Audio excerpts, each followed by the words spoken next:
আজকে আমি আপনাদের একজন বাংলা মায়ের দামাল সন্তানের সাথে পরিচয় করিয়ে দেব, যিনি গত 15 বছর আওয়ামী সরকারের শত হামলা মামলার পরেও রাজনীতি করে গেছেন এবং জুলাই আন্দোলনেও অগ্রণী ভূমিকা পালন করেছেন। তিনি আর কেউ নন, আমাদের আপনাদের সকলের প্রিয় 5 নং ওয়ার্ডের কৃতি সন্তান মশিয়ার রহমান ভাই।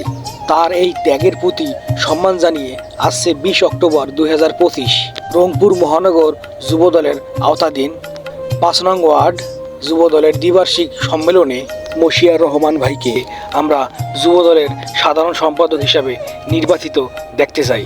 আমরা বিশ্বাস রাখি দলের দায়িত্বশীল ভোটাররা তার প্রতি আস্থা রাখবেন এবং তার এই দীর্ঘ ত্যাগের ফলস্বরূপ তাকে সাধারণ সম্পাদক হিসেবে নির্বাচিত করবেন। বাংলাদেশ জিন্দাবাদ, জাতীয়তাবাদী যুবদল জিন্দাবাদ।